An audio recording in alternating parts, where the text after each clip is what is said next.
최경영의 최강 시사.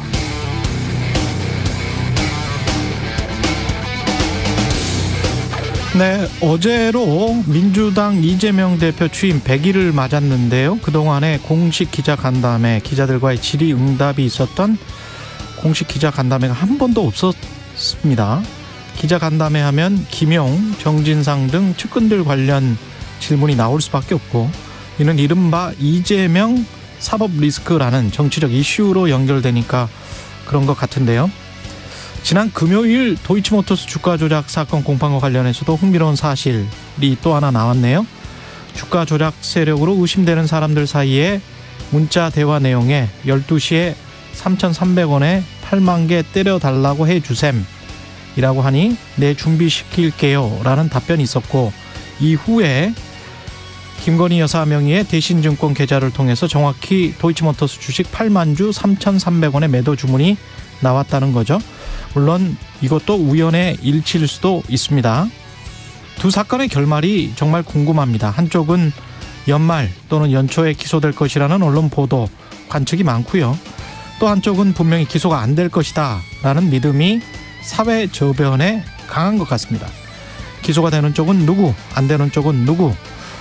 검찰은 정말 공정하게 법대로 할까요? 청취자 여러분은 어떻게 생각하십니까? 검찰이 공정하게 법과 원칙에 따라 기소할 것이다, 또는 아니다. 네, 안녕하십니까. 12월 6일 화요일, 세상에 이익이 되는 방송 최경영의 최강시사 출발합니다. 저는 KBS 최경영 기자고요.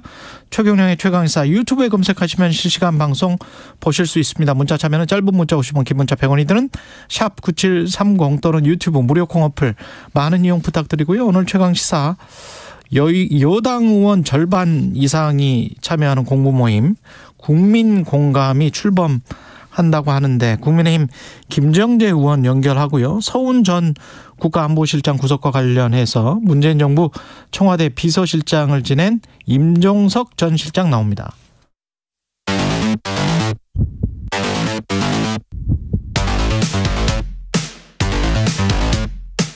오늘 아침 가장 뜨거운 뉴스 언박싱. 자, 뉴스 언박싱 시작하겠습니다. 민동기 기자, 김연아 평론가 나와 있습니다. 안녕하십니까? 안녕하십니까? 그 축구가 새벽 4시에 시작을 해서 아무래도 새벽에 일어나는 저희 같은 사람들에게는 좀 유리했습니다. 보는 데는. 그러니까 TV는 틀어놨는데요. 예. 언박싱 원고를 정리해야 되기 때문에 예. 오디오로만 들었습니다. 오디오로만. 네. 그리고 저는 제가 보면 꼭 지더라고요. 그래서 새벽 4시에 했던 이유가 있구나, 뭐 이런 생각을 했습니다. 근데 저도 이제 신문을 보느라 예. 그 시간에 깨어 있음에도 불구하고 이제 경기 자체를 이렇게 보고 이러지는 못해서. 원래 축구를 안 좋아하는군요, 별로 그렇게. 그렇죠. 사실 저는 이제 스포츠에 대해서 그렇게까지 이제 제 신체 구조가 스포츠에 적합하지 않기도 하고. 예. 네. 디지털 스포츠 이런 거는 좋아하시죠? 그렇죠. 가상 세계에서 일어나는 일에 대해서는 제가 상당히 좋아하는데. 예. 근데 이제 어쨌든 가상 세계에서는 우리가 1등하는 게 많아요. 그럼요. 예, 가상 게임 이런 거 뭐 세계 최첨단에 있습니다. 이 예. 가상 세계에서는. 저도 브라질이 너무 잘하더만, 현실 세계에서. 그렇죠. 예. 조금 이제 시작을 하면서 준비를 시작을 하면서 잠깐씩 뉴스로 이제 이 스코어나 이런 걸 확인해야겠다. 근데 일순간에 벌써 3점이 됐다. 그래가지고 예. 이거 참 역시 브라질은 강하구나 생각했는데. 예. 근데 이번에 어쨌든 16강 간 것도 엄청난 성과고. 그럼요. 목표 달성 아닙니까? 잘했어요. 그리고 그걸 통해서 우리 국민들이 많이 기뻐했고, 또 항상 말씀드립니다만 뉴스에서는 항상 누군가를 미워하고 탓하고 뭐 이런 내용인데. 그럼요. 어쨌든 누군가가 잘 되기를 기대하면서 같이 마음을 모으고 뭐 힘을 모으고 이랬던 거잖아요. 잘했습니다. 잘했어요. 이런 경험을 주는 것 자체가 너무나 고마운 일이고, 그리고 저는 또 이 선수들의 기량이라든가 뭐 축구 뭐 이런 실력이라든가 이런 것도 중요한데, 저는 어쨌든 축구 자체보다는 축구 뉴스를 보는 입장에서는 이 벤투 감독의 어떤 리더십이나 이런 거를 또 막 평가하는 무슨 뭐 그런 기사나 그렇죠. 이런 것들이 많더라고요. 분명히 이전까지는 비난과 비판을 많이 했던 걸로 봤는데, 그래서 그런 거에 대해서도 우리 정치와 사회에 또 시사하는 바가 있을 것이다. 그런 점에서 여러 생각을 또 했습니다. 제가 한 8번은 원고 쓰다가 TV 쪽 거실로 나왔거든요. 예. 그게 이제 골을 먹었을 때 4번, 우리가 골을 넣었을 때 1번, 그다음에 그 해설이나 캐스터가 뭐 슛 뭐 이렇게 했을 때 한 번 또 몇 번 더 나왔습니다. 근데 보니까 그때 잠깐 서서 봤거든요. 정말 브라질이 너무 잘하더만요. 예. 우리 선수들 손흥민이 11명이 있다고 생각하면 돼요. 맞습니다. 우리 선수들이 저기는 손흥민이 11명 있는 거야. 못한 게 아니고 네. 브라질이 제가 봤을 때 너무 잘하는 것 같고. 그럼요. 그럼에도 네. 불구하고 월드컵 16강 8강에 진출하지는 못했습니다만 16강 오기 전까지 방금 김민하 평론가도 얘기했지만 웃을 일이 별로 없지 않았습니까? 그렇죠. 예. 네, 우리 대표 선수들 때문에 잘했습니다. 네, 행복한 시간이었습니다. 그리고 여건이 또 안 좋았지 않습니까? 이 네. 겨울에 이제 월드컵 하는데 시즌 중에 그렇죠. 와가지고 부상도 많고, 근데 다른 나라는 부상 당해도 이제 지금 말씀하신 것처럼 제2의 손흥민, 제3의 손흥민 쭉 나와가지고 할 수 있는데 우리는 그렇지 않은 한계 속에서 어쨌든 부상을 다 안고 그럼요. 어떻게든 해낸 거예요. 물론 부상이 심해지면 안 되겠지만 저는 참 고마운 일입니다. 박수 한번 칩시다. 대한민국. 예. 예, 대한민국 4대1로 졌습니다. 예. 경기 스코어는 알려드려야 되고요. 이임재 전 용산서장은 구속영장 기각이 됐네요. 그러니까 이임재 전 용산경찰서장하고요. 송병주 전 용산경찰서 112 상황실장의 구속영장이 어제 법원에서 기각이 됐습니다. 법원의 판단은 증거인멸, 도망할 우려에 대한 구속 사유와 상당성을 인정하기가 어렵고 방어권 보장이 필요하다 이렇게 판단을 했습니다. 반면에 정보보고서 삭제 지시 의혹을 받았던 박성민 전 서울경찰청 정보부장하고요. 김진호 전 용산경찰서 정보과장은 구속이 됐습니다. 근데 어찌됐든 참사 전후로 부실 대응 핵심 인물로 지목이 됐던 그 당사자가 이임재 총경 아니겠습니까? 그리고 송병주 경정 두 사람이었는데 이 두 사람의 구속영장이 기각이 됐기 때문에 지금 특수본 수사가 한 달 정도 진행이 됐거든요. 일단 첫 단계에서부터 좀 제동이 걸린 셈이 됐고요. 특히 특수본이 행안부라든가 서울시 등 윗선 수사로 이제 그 수사 방향을 옮겨가지 않겠느냐라고 전망이 됐었는데 이것 역시 속도가 더뎌질 수밖에 없는 상황이 됐습니다. 다만 이 박성민 경무관하고 김준호 경정이 구속이 됐기 때문에 이 정보보고서 삭제 지시 의혹과 관련한 수사는 경찰 지휘부로 향할 가능성이 좀 높아졌습니다. 특히 이 박 경무관이 보고서 삭제 지시를 내린 사실이 김광호 서울청장에게 보고가 됐는지를 지금 특수본이 살펴보고 있거든요. 이거에 따라서 지금 뭐 경찰 수뇌부로 또 수사가 좀 확대가 될 가능성은 조금 남아있는 그런 상황입니다. 그러니까 이제 구속 여부라는 거는 늘 말씀드리지만 이제 증거인멸의 우려 그리고 도주의 우려 이 두 가지를 중점적으로 보기 때문에 물론 혐의도 소명돼야 되겠지만요. 그래서 그 점에서 이제 판단이 갈렸다라고 볼 수 있겠지만 좀 이게 혐의 내용을 보면 어쨌든 뭔가를 구체적으로 한 사람들은 지금 구속이 됐어요. 그래서 정보 보고서 삭제를 지시하고 그 원본을 삭제한 사람들은 구속이 된 거예요. 그래서 뭘 한 거에 대해서는 이렇게 책임을 묻는 구조로 수사가 가기가 쉬운데 문제는 이제 뭘 안 했다. 그게 문제다라고 하는 사람들은 지금 기각이 된 거예요. 그래서 이임재 전 서장이라든가 송병주 전 이 용산서 112 상황실장의 경우에는 제대로 대비를 못하고 현장에서 제대로 대처를 안 했다 이거지 않습니까? 그리고 예를 들면 112 상황실장의 경우에는 그때 이제 인파가 여러모로 이제 차도로 막 이렇게 밀려 나올 때 오히려 인도로 가도록 조치를 했다라고 하는 건데 요건 오히려 뒤집어 얘기하면 차도로 나올 수 있도록 통제나 이런 것들을 하지 않고 그대로 적용했다라는 얘기가 되기 때문에 여기에 대한 책임이나 시비 가리기는 나름대로 이제 어려운 상황이 놓여진 거 아닌가 싶거든요. 하지만 어쨌든 구속 여부에 크게 이제 좀 흔들리지 말고 제대로 된 수사는 계속 이어져 가야겠다는 생각이고 어차피 또 이 사건이 송치가 되면 검찰이 다시 한번 또 들여다보지 않겠습니까? 그런 점에서도 남은 수사가 제대로 됐으면 하는 그런 바람입니다. 근데 우리가 수사의 방향만 이제 따라가서는 이 원래 사전 대비와 관련돼서 벌써 뭐 한 3일 전에 여기 인력 관리를 해야 된다라는 그런 문서가 그렇죠. 있었었잖아요. 네. 그러면 그게 왜 무시되거나 또는 뭐 판단상 뭐 그럴 필요가 없다라고 누가 판단을 한 건지는 좀 알았으면 좋겠어요. 맞습니다. 그 사전 대비에 관련해서는 전혀 뭐 이게 지금 수사를 안 하고 있는 것 같으니까 그 어떤 3일 전과 그리고 그 직전까지 그러니까 그날 당일까지 네. 그 정도는 좀 파악을 해야 되는 거 아닌가? 예. 그래서 앞으로 이제 예. 서울경찰청장에 대한 추가적인 어떤 조사하고 그다음에 그렇죠. 용산구청장에 대한 또 이 조사가 있을 걸로 보도가 되고 있는데 네. 이런 이제 이 부분의 이제 수사의 과정을 쫓아가면 아마 네. 그런 부분들도 일부 이제 사실이 많이 드러날 걸로 보이는데 그러니까 사실 수사팀의 역량이 사실 달린 거죠. 그렇죠. 특히 이제 선출직 공무원인 용산구청장에 대해서 수사를 진행하는 게 제대로 될 것이냐에 대해서는 좀 지켜볼 필요가 있는데 아무튼 뭐 제대로 수사가 돼야 그것도 이제 밝혀질 수 있는 일 아니겠습니까? 근데 어제 오늘 언론 보도를 보면 박기영 용산구청장에 대해서는 구속영장을 신청할 것이다라는 보도가 조금씩 나오고는 있습니다. 그렇죠. 예. 예. 그리고 이제 우리가 봐야 될 게 이게 불법인 부분과 좀 비상식적이고 부조리한 부분은 좀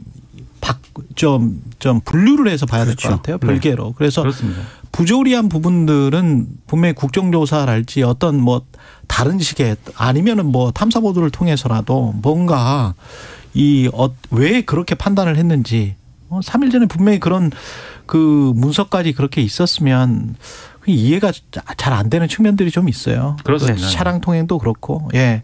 정부의 그 화물 차주들, 화물 연대에 관한 압력은 계속되고 있고요. 현장 조사도 지금 돌입했네요. 복귀 여부를 조사를 하고 있습니다. 그러니까 국토부가 지난주 1차 조사 과정에서 업무 개시 명령서를 발부받은 운송사 또는 차주의 업무 복귀 현황이 있지 않습니까? 예. 다시 조사에 나선다고 밝혔습니다. 2차 현장 조사는 업무 개시 명령서 재발송을 위한 절차로 추정이 되고 있고요. 만약에 업무 개시에 다시 불응할 경우에 화물 운송 자격 취소 처분이 내려질 것으로 일단 예상이 되고 있습니다. 일단 화물 차주와 관련해서는 지난 2일까지 명령서를 우편으로 수령한 191명과 주소지 미확보로 문자 명령서를 발송한 264명 등 모두 455명에 대해서 복귀 여부를 일단 국토부가 조사한다는 그런 계획이고요. 이들 455명은 지난 4일 0시 시점을 기해서 업무 복귀 기한이 종료가 됐다는 게 국토부의 판단입니다. 지금 윤석열 대통령이 화물연대를 사실상 뭐 범법자 내지는 국가 위협 세력으로 이미 규정을 하지 않았습니까? 예. 그렇기 때문에 앞으로 노조 집행부에 대한 소환이라든가 구속수사 등도 급물살을 탈 가능성이 일단 있고요. 만약에 노조 집행부가 경찰의 소환 요청에 불응할 경우에 조금 극한 상황으로 치달을 가능성도 조금 우려가 되고 있습니다. 더 문제가 좀 심각한 거는 양쪽이 지금 출구 전략이라든가 물밑 접촉이 거의 없는 그런 상황이거든요. 그래서 만약에 또 이번 주 내에 진전이 없을 경우에 이번 파업 자체가 2003년 화물연대 2차 파업 사태 이때가 16일 동안 파업을 했었거든요. 예. 역대 최장기간 파업으로 남게 될 가능성도 있는 그런 상황입니다. 지금 국토부의 현장 조사는 말씀하셨듯이 업무 복귀를 명령했기 때문에 이 명령서를 받은 사람들 어떤 방식으로든지 간에 전달된 사람들에 대해서 업무 복귀를 했느냐를 확인하겠다는 거고 확인이 안 된 경우에는 사실 재차 복귀 명령할 수도 있고 고지할 수도 있거든요. 근데 어제 얘기는 그런 것은 최대한 안 하겠다. 그렇죠. 바로 행정처분하고 그다음에 수사 의뢰로 가겠다라고 했습니다. 행정처분이라는 거는 예를 들면은 이제 이 면허 취소라든가 그다음에 일정 기간 동안에 어떤 업무를 할 수 없는 그런 조치를 취한다거나 뭐 이런 부분이거든요. 그러니까 최대한 빨리 어떤 법적 조치가 가능한 상태로 가는 게 지금 정부의 목표로 보이고 그리고 이외에도 이제 화물연대 조합원들이 폭력을 행사했다거나 이런 부분에 대해서도 이제 수사를 해 가면서 이제 뭐 검거하고 뭐 이런 일들이 있겠죠. 그 지금도 이제 수사를 받고 있고 체포가 된 사람들이 있고 그리고 심지어 어제는 무슨 뭐 이 집회 뭐 농성하는 농성장에서 무슨 뭐 도박을 했다 뭐 이런 것이 뭐 뉴스에 막 나오기도 하던데 그래서 이제 뭐 현행범으로 뭐 단속됐다 이런 소식이 나오고 하던데 이런 게 다 언론에 나오면서 어쨌든 화물연대에 대한 여론의 압박 이런 것들을 같이 만들어 나가는 과정 아니겠습니까? 여전히 이제 강대강 대치일 수밖에 없는 거고 오늘 민주노총은 또 이 전국 단위 집회를 하겠다라는 거예요. 그리고 또 오늘 국무회의가 예정이 되어 있는데 과연 이제 철강 분야, 그다음에 정유 이 분야에 대해서 거기에 종사하는 화물 노동자들에 대해서 업무 개시 명령을 또 할 것이냐 이것도 쟁점이고 한데 일단 정부는 한 템포 보는 것 같은데 윤석열 대통령은 즉시 이게 가능하도록 준비하라고 이 지시를 했거든요. 그러니까 오늘이 또 상당한 분수령이 되는 날이다라고 볼 수가 있겠습니다.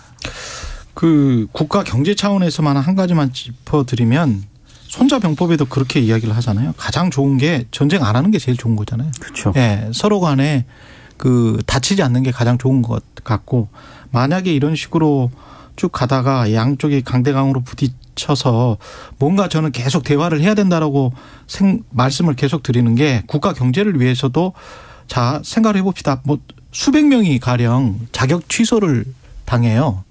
그러면 화물기사의 숫자가 줄어들잖아요. 그렇죠. 근데 이게 아무리 대형 그 면허증을 가지고 있다고 하더라도 이거 제가 좀 이야기를 들어보니까 한 1, 2년은 걸린대요. 숙달하는데. 그 관련된 차종에 숙달을 하는데 그럴 수밖에 없잖아요. 대형 트레일러나 이런 것들은 그거 정말 운전하기 힘들 거 아니에요. 그럼요. 그러면 이게 숫자가 줄어드는데 가격이 안 올라갈까요? 그게 올라갈 수 있고. 예. 네. 그러니까 이게 지금 그 운송을 부탁하는 화주들 입장에서도 이렇게 사람 숫자가 줄어들거나 자격 취소를 시켜버리거나 이러는 게 부담이죠. 부담이 될 수밖에 없습니다. 장기적으로. 그리고 민주노총 전반적으로 봤을 때도 대화와 민주노총에서도 빨리 대화를 해야 되고요. 그리고 이제 민주노총을 완전히 무슨 적대시해 가지고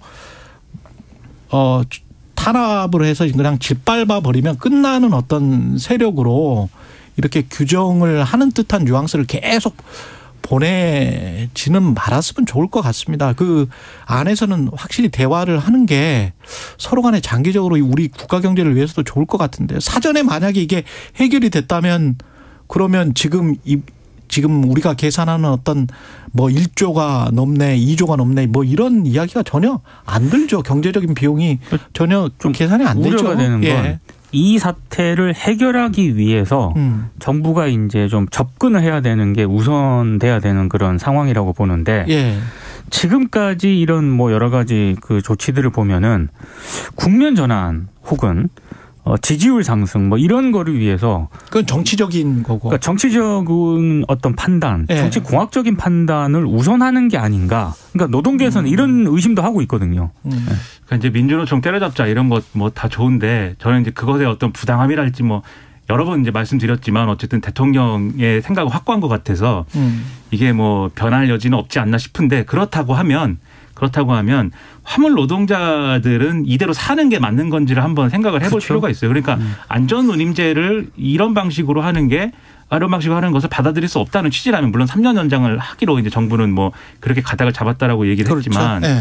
근데 이게 아니라고 하면은 그럼 뭐 다른 수단으로라도 그러면 이 화물 노동자들의 지금 이 처우나 또는 이러한 하루에 뭐 14시간 이상의 노동을 하면서 저임을 받고 있는 어떤 실정 그리고 뭐 누구는 이거에 뭐 높은 임금이라고 하지만 여러 가지 다 따져보면은 뭐 그렇지 않거든요. 여러 가지 종합적으로 다 따져보면 그런 것들에 대해서 어떻게 그러면 구제하는 것인지를 그 대안을 가지고 그러면 또 시민들과 그다음에 정당과 이 노조를 설득을 또 해야 되는 책임이 정부한테 있는 거 아니겠습니까? 그냥 때려잡으면 끝나는 것인가? 그건 아니죠. 화물연대는 지금 ILO랑 국제노동기구랑 함께 국제노동기구에 우리가 ILO에 협약이 들어가 있잖아요. 네네. 근데 그게 사실 국내법이랑 똑같기 때문에 그렇죠. 맞습니다. 효력이 정부의 업무 개시 명령에 대해서 취소 소송을 지금 하는 거예요. 취소 소송을 청구를 했고요. 예. 청구 이유는 이렇습니다.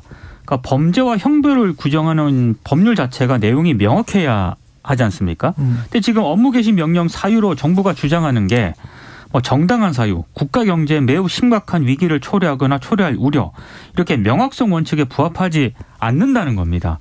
또 하나는 설령 업무 개시 명령을 내릴 사유가 존재한다고 하더라도 기본권의 제한은 필요 최소한도에 그쳐야 되는데 지금 정부의 이 조치는 재량권을 일탈 남용했다는 게 지금 화물연대 측의 주장이거든요. 그래서 이게 아마 법적으로도 아마 논쟁이 좀 이어질 것으로 보입니다.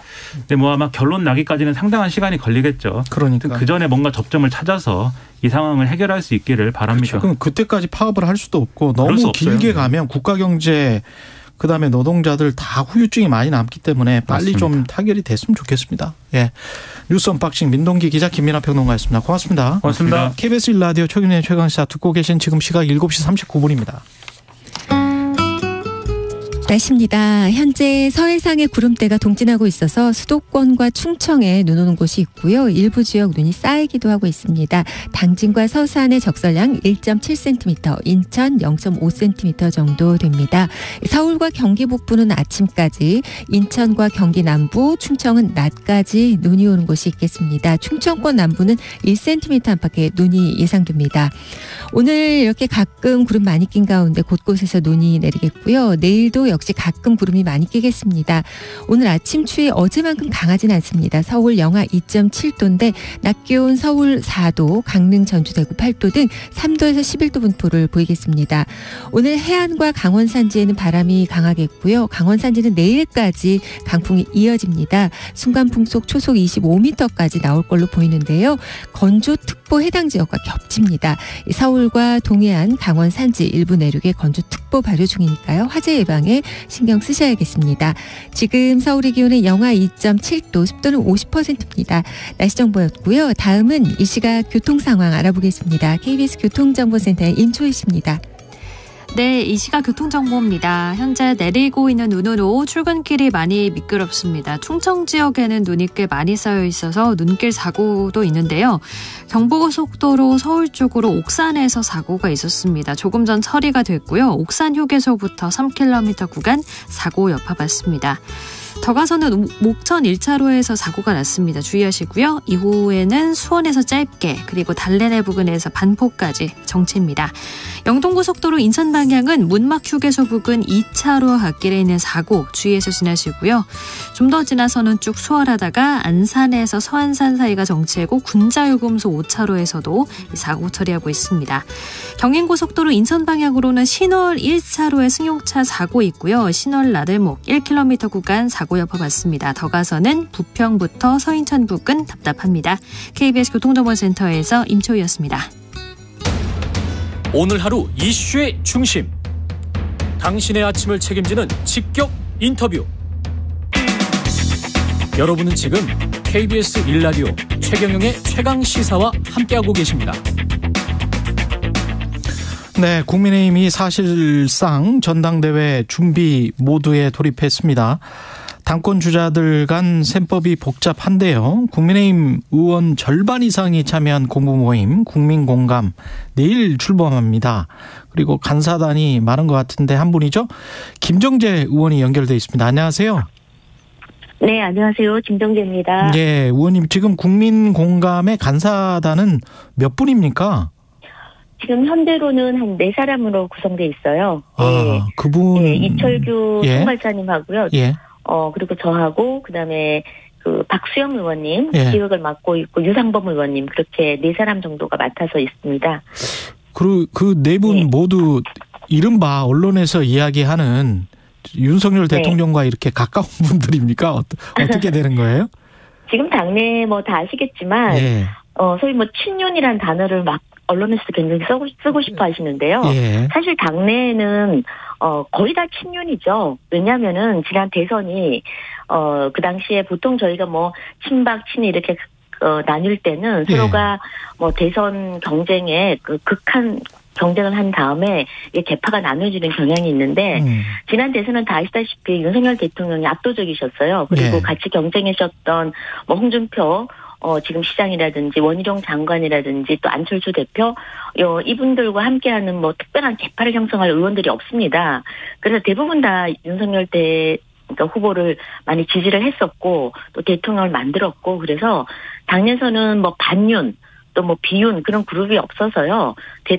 거의 다 지금 대통령과 함께 하려는 의원들이 대다수인 게 사실입니다. 그래서 예. 친윤 의원이라는 단어가 사실은 의미가 맞지 없다. 않죠. 의미가 없다. 의미가 없죠. 네. 예.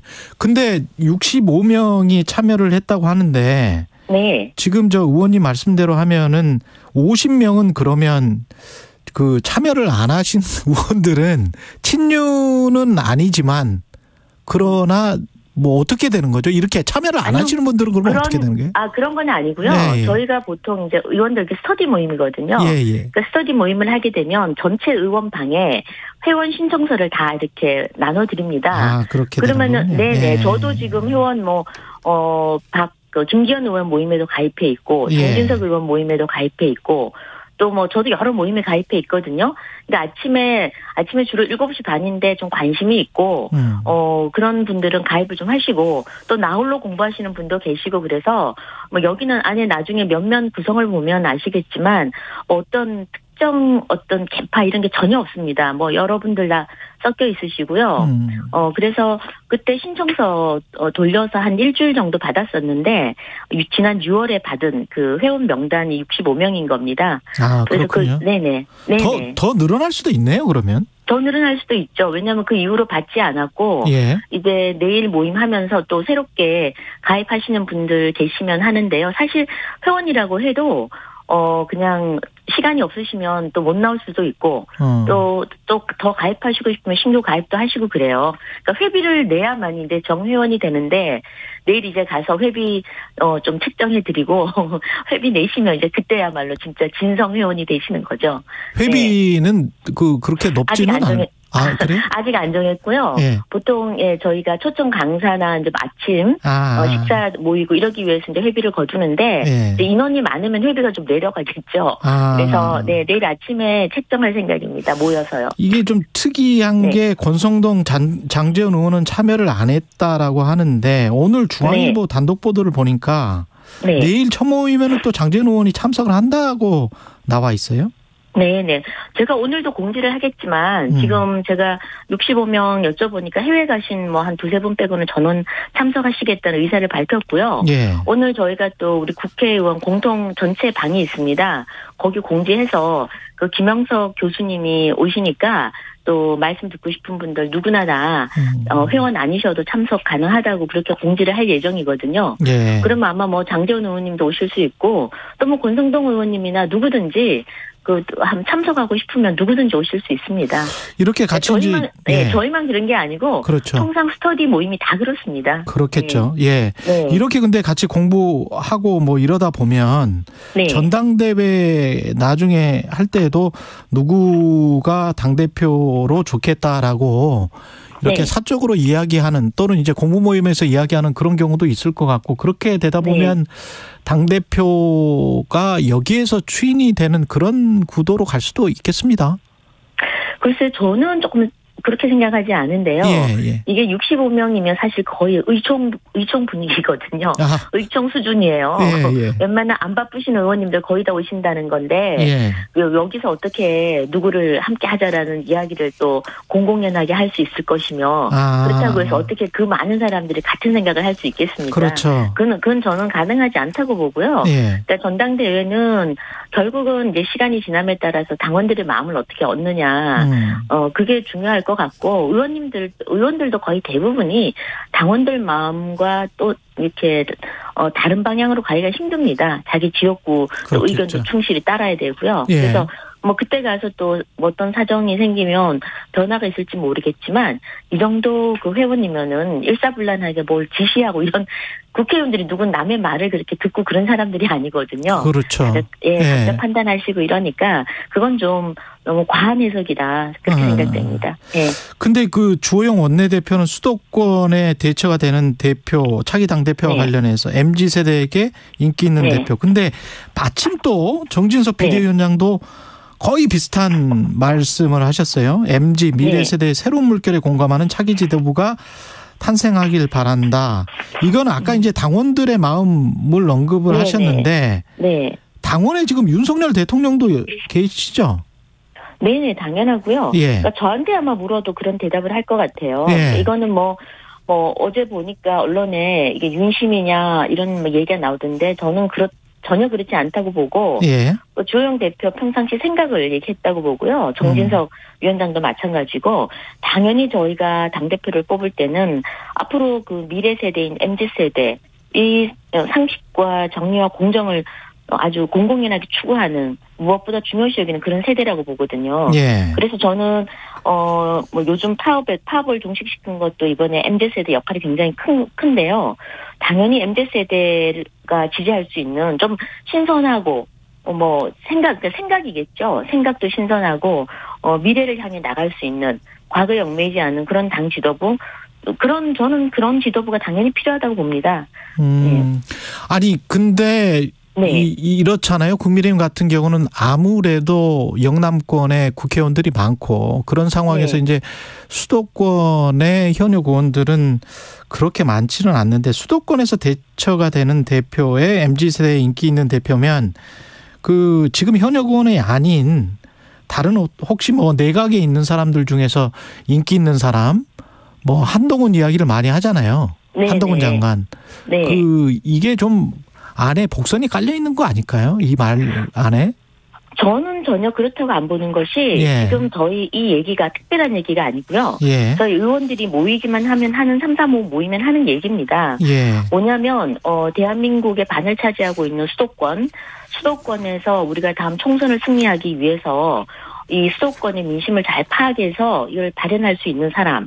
그리고 또 젊은 층들, 그러니까 저희 취약지대라고 생각하시면 될 것 같아요. 예. 그러니까 저희 당이 그 취약지대를 좀 커버할 수 있는 그런 당대표가 나와야 되지 않나 그런 얘기고 의원들 자체 출신이 뭐 수도권이냐 영남권이냐 이 말은 아닌 것 같습니다. 아, 그래요? 근데 이걸 조금 약간 오해한 것 같아요. 네네. 그래서 수도권과 MZ세대를 충분히 그 공감대를 형성할 수 있고 이쪽 또 이분들의 지지를 이끌어낼 수 있는 그런 역량 있는 후보라야 된다라는 얘기인데요. 그건 저도 공감을 하고 있고요. 예전에 뭐 그 강재섭 대표라든지 이전에 네. 영남권의 당 대표들이 우리 총선을 또 압승으로 이끌었거든요. 그리고 또 수도권 그 당 대표들은 또 총선에서 참패했습니다. 그러니까 지금 다음 당 대표의 가장 큰 책무는 총선에 좀 승리를 해서 정권을 좀 안정적으로 이끌어서 소위 윤 정부가 일을 할 수 있도록 좀 터전을 마련해 줄 수 있는 그런 대표가 좀 필요한데 그 역할이 뭐 예를 들면 지역구가 어디다 이 얘기하고는 별개라고 봅니다. 그러면 총선에 승리 것 같아요. 예예. 네. 총선에 승리할 수 있고 수도권이나 MZ 세대에 소구할 수 있는 그런 사람이면 가령 뭐 유승민 의원도 괜찮습니까? 유승민 후보도 당원들한테 예. 지지를 얻는다면 되는 거죠. 그러니까 지금 이거는 주호영 대표나 누가 어떤 조건을 거는 게 아니고, 예. 소위 국민들의 지지를 얻을 수 있는, 특히나 지금 우리가, 약점이라고 할 수 있는, 예. 우리가 좀 더 보완해야 될 부분들, 이런 것들을 보완해 줄 수 있는 후보가 좀 낫지 않겠느냐, 이런 의견을 피력한 것 같고요. 그것을 충족시키는 것이 누구든지 일단 당원들의 지지를 얻어야 되겠죠. 그러면 당원들이, 네. 그 룰이 7대3에서 뭐 9대1로 된다, 이거는 당원 중심인데, 그것보다는 네. 수도권과 MZ세대라면은 여론조사나 이런 거를 오히려 7대3보다 더 많이 해야 되는 거 아니에요? 아니죠. 당대표는 우리 당원이 뽑는 겁니다. 그렇습니까? 우리 당의 대표인 거지, 대한민국 수도권의 대표가 수도권 일반인들의 대표가 아니죠. 그러면 민주당도 그렇게 뽑아야죠. 그리고 또 수도권에 지금, 우리가 수도권에도요. 예. 지방 사람들이 지방에서 오신 분들이 반 이상을 차지하고 있습니다. 예. 그러니까 지방 민심이 또 수도권 민심하고 다 연결이 돼 있는 거라고 보고요. 예. 제 생각에는 이번에 그 당원 투표를 좀 느린다. 예. 이런 의견들도 당내에서 굉장히 많습니다. 아, 그렇군요. 왜냐하면 지금 예. 현재 민주당도 예전부터 민주당은 9대1로 했었거든요. 그러니까 당원들이 90%가 투표했습니다. 그래서 저희들은 계속해서 그 국민 여론을 좀 퍼센티지가 높았는데 7대3이었는데 이걸 한번 9대1로 이제 우리 당원들이 당대표를 뽑도록 한번 해보자라는 의견들도 당내에는 굉장히 지금 현재 많습니다. 예, 지금 뭐 한 50초밖에 안 남았어요. 네. 의원님이 지금 국토위 간사도 하고 계시기 때문에 네. 이건 화물연대 파업은 어느 정도 정리가 되는 것 같습니까? 지금 이제 민노총 사실 그 화물연대가 다 아시다시피 노동자 근로자가 아니라 그 개인 사업자입니다. 그래서 여기 지금 민노총이 같이 합세를 해서 이렇게 지금까지 어떤 불법 그러니까 집단 운송 거부죠.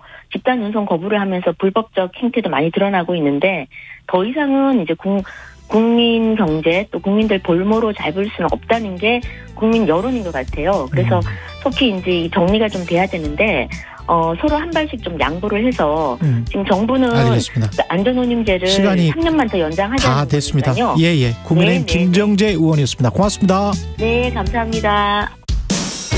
대한민국 산업을 이끄는 기업인 여러분, 글로벌 복합 위기의 시대에 여러분의 기업은 안녕하신가요? 도움이 필요하다면 언제든 산업통상자원부 무역위원회의 문을 두드려 주십시오. 정상가 이하로 덤핑 수입된 물품에는 덤핑 방지 관세를, 부당 보조금을 받은 수입품에는 상계 관세를, 지식재산권 침해, 영업 비밀을 침해하는 물품에는 시정조치 명령과 과징금 부과를, 국내 산업의 무역 안전망, 무역구제제도가 지켜드립니다. 자세한 사항은 산업통상자원부 무역위원회 홈페이지를 참고하세요. 겨울을 영어로 하면 윈터. 그럼 우리 모두가 행복한 겨울은 윈윈터지. 한겨울의 동행축제 윈윈터 페스티벌. 이거 맛있겠다. 맛있게 드세요. 대박. 이건 못 참지. 우리의 두근두근 득템 좋아요가 소상공인의 아자아자 뿌듯함 행복이 된다. 온라인으로 주문하셨죠? 모두가 이득 행복이 가득. 한겨울의 동행축제 윈윈터 페스티벌. 중소벤처기업부. 버려지는 가전제품도 소중한 자원이 될 수 있다는 사실 알고 계시나요? 그렇다면 폐가전제품은 어떻게 버려야 할까요? 하나, 새 가전제품을 구입할 때 판매자에게 기존 제품 수거 요청하기.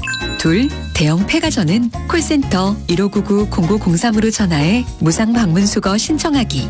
셋, 소형 폐가전은 종량제 봉투 대신 자원순환 실천 플랫폼을 검색해서 내 집 앞 폐가전 수거함에 넣어주기. 순환되는 자원으로 온실가스 발생을 줄일 수 있도록 폐가전 제품 재활용에 동참해주세요. 이 캠페인은 탄소 중립을 선도하는 한국환경공단과 함께합니다.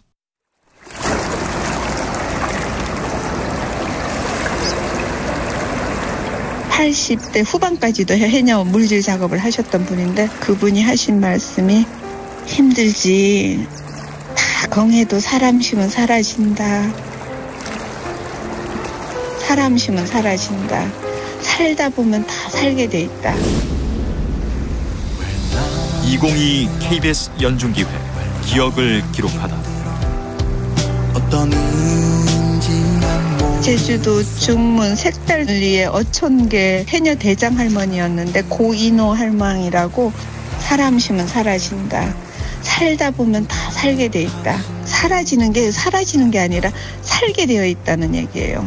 사람시면 살다 보면 사라진다. 살게 되어 있다. 살 수 있다. 파도가 오면 그 바위가 파도에 깎여나갈 수밖에 없듯이, 그러나 파도는 바위를 무너뜨릴 수 없듯이 인간도 바위처럼 그냥 이 파도를 맞는 수밖에 없다. 그리고 견뎌내는 수밖에 없다. 그런 거를 해녀 삼촌은 자기 인생을 통해서 바닷속에서의 작업을 통해서 터득하신 얘기를 저한테 하신 것 같아요. 사람심은 사라진다. 산티아고까지 안 가더라도 직장까지 그만두지 않고서라도 살아가는 동안에 호흡을 가다듬고 그런 여행, 그런 걷기를 좀 할 수 있는 중간중간에 그런 호흡 조절을 할 수 있고 숨을 좀 내쉴 수 있는. 제주 올레길을 만든 서명숙 이사장은 기억합니다. 더 이상 안 될 것 같은 순간, 길을 걷다 보면 또 다른 나를 만나게 됩니다.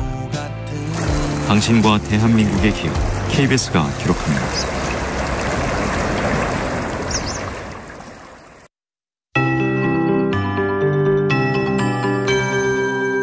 KBS 58분 날씨. 서해상의 구름대가 동진하는 과정에서 수도권과 충청에 눈 오는 곳이 있고요. 일부 지역 눈이 쌓이고 있습니다. 당진과 서산의 적설량 1.7cm인데요. 충청권 남부 쪽은 1cm 정도의 눈이 쌓이겠지만 인천과 경기 남부, 충청권 나머지 지역은 1에서 5cm가량의 눈이 오겠습니다. 서울과 경기 북부, 경북 등에는 1cm 미만의 눈이 예상되는데요. 교통안전에 유의하셔야겠습니다. 서울과 경기 북부는 주로 아침까지 오겠고 인천과 경기 남부 충청은 낮까지 내리는 곳이 있겠습니다. 서해 5도와 강원 산지 등의 강풍특보가 내려져 있습니다. 오늘 해안과 강원 산지에 강풍이 이어지겠는데요. 이 강풍 불고 있는 강원 영동 지방에는 건조경보가 발효 중이고요. 강원 산지와 영남을 비롯한 동쪽 지역에 건조주의보가 내려져 있는 곳이 많습니다. 화재 예방에 신경 쓰셔야겠습니다. 오늘 아침 추위 어제만큼 강하진 않습니다. 기온이 많이 올라서 서울 영하 2.7도 나타내고 있습니다. 낮 기온 서울 4도, 전주, 대구 8도, 대전 6도 등 3도에서 11도 분포를 예상하고 있습니다. 대설인 내일도 큰 추위는 없겠습니다. 가끔 구름 많이 낀 가운데 서울의 아침 기온 영하 2도, 낮 기온 7도로 오르겠습니다. 지금 서울의 기온은 영하 2.5도입니다. 강혜종입니다.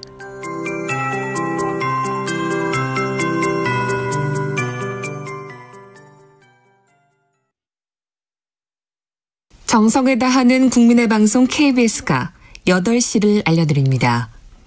AM 711kHz, FM 97.3MHz, KBS 1라디오입니다. HLKA.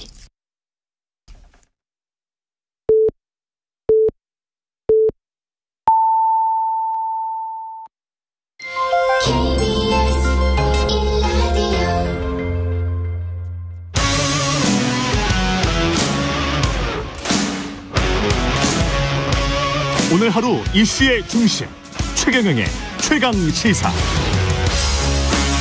네, 서훈 전 국가안보실장이 검찰에 구속되자 윤석열 정부의 정치 보복에 더 적극적으로 싸워나갈 것이다, 이렇게 밝힌 분입니다. 또한 윤석열 대통령을 향해서 비겁하다 여러 번 외쳤는데요. 문재인 정부 초대 청와대 비서실장이고요. 임종석 전 청와대 비서실장 나오셨습니다. 안녕하세요. 네, 안녕하세요. 예. 어제는 박지원 전 국정원장이 나오셨고 오늘은 전 비서실장이 나오셨는데, 아무래도 남북 관계부터 여쭤봐야 되겠네요. 지금 상황이, 지금 어제도 북한이 130여 발의 방사포 추정되는 포병 사격을 했는데, 이 상황을 어떻게 보십니까? 북한은 이렇게 계속 갈까요? 계속 도발하면서 이렇게 남북관계를 긴장관계로 계속 지속시킬 것 같습니까? 어떻습니까? 현재로서는 돌파구가 잘 안 보이네요.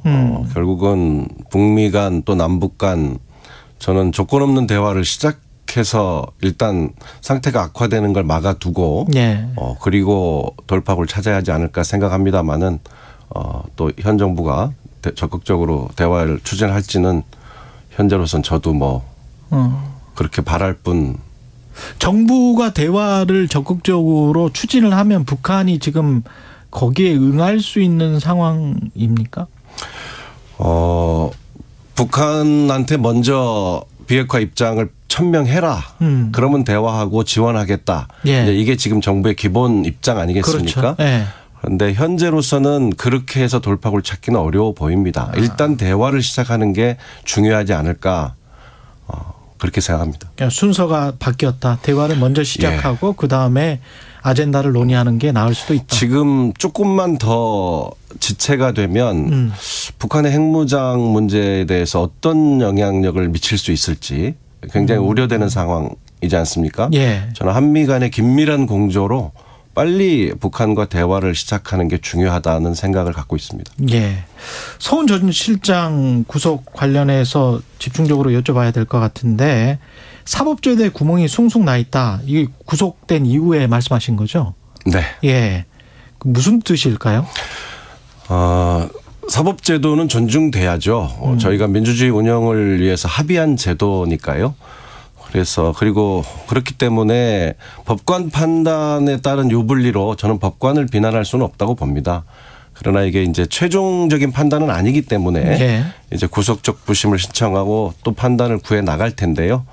그런 전제하에서 제 개인 의견을 말씀드리면, 이제 증거인멸 우려에 대한 영장 전담 판사가 이제 내놓은 문안을 보면 사건의 중대성, 피의자의 위치, 관련자들과의 관계에 비춰볼 때 증거인멸에 염려가 있다, 이렇게 돼 있더라고요. 그렇죠. 저는 좀 지나치게 자의적이지 않나. 적어도 인신구속을 할 때는 그 염려라는 것이 상당히 객관적이고 상당해야 되지 않을까요? 그래서 예컨대 제가 다른 판단을 만약에 했다면 피의자의 신분이나 주소가 명확한 점, 피의자가 성실하게 조사를 받아온 점, 이미 모든 증거 자료를 검찰이 확보하고 있고 피의자는 원천적으로 접근이 불가능한 점 등에 비추어서 피의자의 방어권은 존중돼야 한다. 저는 이게 조금 더 합리적이지 않았을까. 그래 저는 구속적 부심에서는 이런 문제에 대한 종합적인 판단이 다시 좀 이루어지기를 기대하고 있고요. 아울러서 우리가 인권 신장이나 국민들의 의식이 높아짐에 따라서 수사나 재판을 불구속으로 한다는 원칙도 이미 가지고 예. 있기 때문에 그런 점들이 다 고려가 됐으면 합니다. 반론 차원에서 검찰 측의 입장에서 제가 빙의해서 한번 말씀을 드려보면 정보 삭제를 한 것 아니냐. 그리고 새벽 1시에 특히 사람들을 다 불러서 고위직들을 불러서 뭔가를 지시를 했다는 거는 뭔가를 감추려고 한 게 아니냐. 이게 통상적이냐. 새벽 1시에 국가안보실에서 회의를 한다는 것이 그건 것 같거든요. 저도 청와대 비서실장 경험이 있지 않습니까? 예. 안보관계 회의는 새벽 5시에도 하고 새벽 2시에도 하고 상황에 따라서 그때그때 지체 없이 하는 게 오히려 옳죠. 아, 그렇습니까? 예. 상황에 따른 어떤 판단을 요구되는데 그것을 날새기를 기다리고 있는 거는 저는 컨트롤 타워가 오히려 작동 안 한 것이기 때문에 예. 새벽 1시에 그때까지 취합 가능한 정보들을 관계장관, 안보부처 관계장관 회의에서 공유하고 판단한 거잖아요. 예. 추정해서 판단한 것이죠. 거기에 무슨 조작이 있을 수가 있습니까? 그래도 이 안보실장, 국방부 장관, 외교부 장관, 통일부 장관, 뭐 해경청장 등이 모여서 예. 공식 회의를 한 것인데 그것은 누구도 완전하게는 상황을 예측할 수 없는 조건에서 취득 가능한 정보를 종합해서 추정 판단한 것이죠. 그런데 예. 지금 검찰이 사실은 증거인멸의 우려가 있다고 문제 삼고 있는 핵심은 기자회견을 했다는 거예요. 그 다음에. 예. 예. 그러니까 부인하고 있고 기자회견을 하기 때문에 증거인멸의 우려가 있다. 그러니까 최근에 한 기자회견을 두고 그렇게 이야기를 합니다. 그러면서 이제 전직 부하였던 사람들에게 뭔가 시그널을 주고 있는 거 아니냐. 그런 얘기입니다. 검찰은 그런 생각인 것 같고. 예. 나중에 또 이것이 과연 사법적 판단 대상이냐 문제는 또 말씀드리겠습니다마는 감사원은 수사 의뢰 보도 자료를 배포하고 검찰은 이 사건을 수시로 언론에 흘려가면서 수사도 되기 전에 거의 범죄자를 만들어가고 있는데 이 사건에 대해서 사실관계를 반박한 것조차를 증거인멸이라고 해버리면 과연 어떻게 대응을 해야 할까요? 어제 우리 박지원 원장님도 지금 관계자인데 예. 박지원 원장님 방송에 나오셔서 많은 말씀하시던데 그거 증거인멸이겠네요. 이거는 좀 어불성설이죠.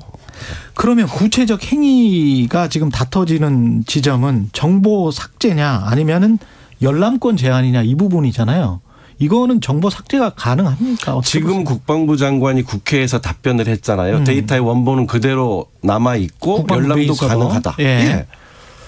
그리고 그 밈스라고 하는 군사정보 체계에 있는 자료들은 얼마든지 이렇게 볼 수 있다. 예, 부분 모든 첩보를 다 갖고 있지는 않기 때문에 예. 그걸 일부 정리했기로 그것이 어떻게 삭제가 될 수 있습니까?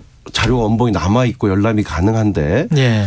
그리고 이제 은폐라고 문제 삼는 부분은 보안에 각별히 신경 써달라는 거를 지금 검찰은 그렇게 과잉 확대 해석하고 있는 거거든요. 예. 저는 이게 본 법정에서 검찰이 기소할 게 뭐 확실시 되니까요. 법정에서 모든 것을 내놓고 심리가 이루어지면 저는 무죄가 날 것으로 확신합니다. 이 정책적 판단까지도 사법적인 대상이 될 수 있는가 그런 또 이제 네. 민주당 또는 그때 청와대에 계셨던 분들의 목소리는 그런 것 같습니다. 특히 이제 문재인 전 대통령은 서훈 실장과 관련해서는 최고의 북한 전문가고 그런 인적 자산을 꺾어버리는 게 이제 국가로서도 손해다 이런 뜻인 것 같은데 비슷한 의견이세요? 네. 그분은 정치를 해오신 분이 아닙니다. 엄밀하게는. 국정원에 79년에 네. 중앙정보부의 공채로 입사를 해서 캐도 때부터 김대중 정부 때 6.15 정상회담 또 노무현 정부 때 14 정상회담 또 문재인 정부 때 남북관계에 가장 전문성을 갖고 헌신해온 분이죠. 예. 아까 우리 말씀하셨는데 예. 과연 이게 사법적 판단 대상이냐. 예. 저는 진짜 그거부터 좀 논의를 해봤으면 좋겠습니다. 모든 부처는 업무의 특성이 있습니다. 지금 다루고 있는 이 건은 당시에 불확실한 상황에서 정보를 취합해서 추정 판단한 것이거든요. 예. 그 판단이 서로 의문이 있다고 한들 다시 정책적 판단을 다시 하든지 그때 상황에 대한 재조사를 해보니 그렇게 단정할 수는 없다. 이런 차원이어야지 이것을 무슨 의도를 가지고 조작하고 은폐해온 것처럼 사법적 영역으로 가져와 버린다면 예. 제가 다른 예를 들어볼까요? 그러면 한국은행이 경기 예측을 잘못해서 기업이나 투자자에게 엄청난 손해가 가면 사법적으로 다뤄야 됩니까? 기상청이 날씨 예측을 잘못해서 농부들에게 엄청난 피해가 일어나면 이거 사법적으로 다뤄야 하나요? 앞으로 행정을 어떻게 하라는 것인지 저는 뭐 검찰은 저희는 정치 보복이라고 보기 때문에 뭐 검찰은 뭐 자기 갈 길을 가겠습니다마는 예. 사법부에서는 이 삼권 분립의 문제, 정치와 행정의 영역을 어떻게 해석할지에 대해서 조금 더 신중하게 판단해 주시기를 저는 부탁드리는 겁니다. 그렇군요. 근데 이제 이 문제에 관해서 문재인 전 대통령이 유독 말씀을 좀 의견 표명을 많이 하고 있거든요. 그거는 이제 여당 쪽에서는 그런 것 같아요. 사법부의 판단에 대해서 전 대통령이 입장 표명을 계속하는 거는 부적절하다. 이렇게 이야기를 하고 있는 것 같은데 어떻게 보십니까? 저 대통령께서도 뭐 사법부에 대해서 비난하거나 심지어 비판하시지는 않았죠. 안타깝다. 예. 최고의 북한 전문가가 를 꺾어버리다니 안타깝다 이런 건데요.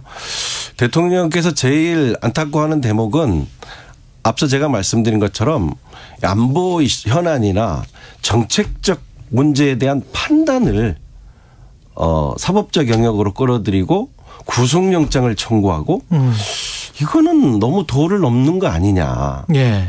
그런 점을 유감스럽게 생각하시는 거죠. 그러니까 사법적 영역으로 이렇게 억울하시겠지만 끌어들였어요. 끌어들였는데 거기에서 이렇게 쭉 위를 따라가 보면 서훈 국가안보실장 외에는 대통령이 있거든요. 그렇습니다. 그럼 대통령까지 수사가 사법적 판단의 대상이 될까요? 어떻게 보세요? 저는 현 시점에서 문재인 대통령까지 사법적 이 문제를 치고 올라갈 것이냐. 예. 저는 현재 대한민국에서 윤석열 대통령 한 분만 알고 있을 거라고 생각합니다. 검찰이 판단하는 게 아니고. 저는 그럴 수 없는 문제라고 생각합니다. 검찰이 독립적으로 자율적으로 판단하고 있지 않다. 기존에 우리가 이제 과거의 관행들을 생각해 보십시오. 예. 이 정치인들을 입건할 때도 검찰이 그냥 하지 않습니다. 검찰총장한테도 다 보고가 되고 법무부 장관에게 예. 보고가 되죠. 예. 그런데 이런 정책 사안을 가지고 전직 대통령에게 사법적 어떤 책임을 묻는다?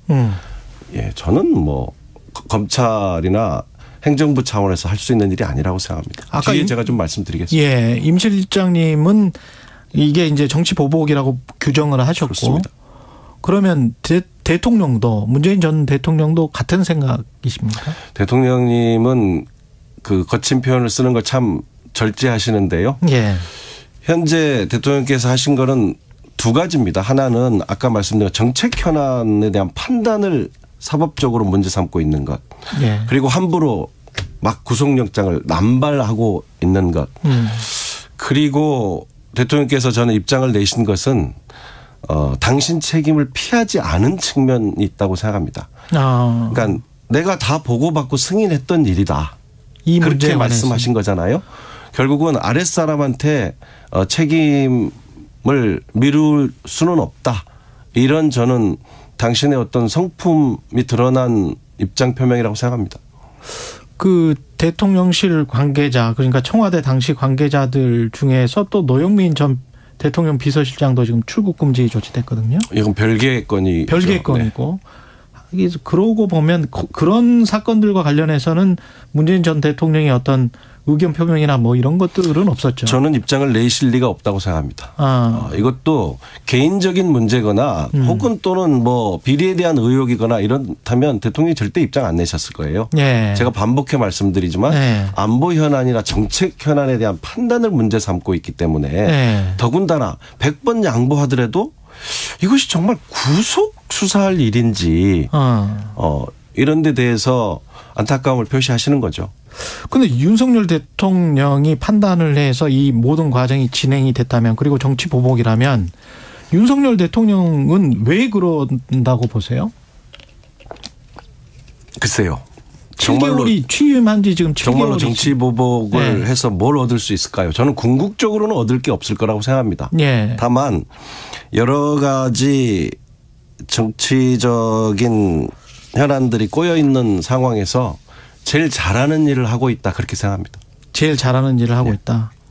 그렇게 하면 정치적으로는 지지층이 결집되고 지지율이 올라갈 것이다 이런 판단을 하고 정치적인 어떤 계산을 하고 있다고 생각하시나요? 그런 판단을 하고 있을 수도 있겠죠. 다만 저는 그건 단견이라고 생각합니다. 궁극적으로는 현 정부의 부담이 다 돌아갈 거라고 봅니다. 그 비겁하다라는 표현은 왜 하신 걸까요? 제가 이제 그 글을 쓴 게 3가지 이유를 들었는데요. 하나는 사과할 줄 모른다. 사과할 줄 모른다. 다른 정치 지도자들이 꼭 바보여서 뭘 몰라서 뭘 잘못해서만 유감 표명하고 사과하는 거 아닙니다. 모든 일에 대한 책임을 져야 할 무거운 위치에 있기 때문에 국민들에게 상황에 대해서도 유감 표시도 하고 사과를 하는 것이죠. 그런데 윤석열 대통령은 절대 사과하지 않습니다.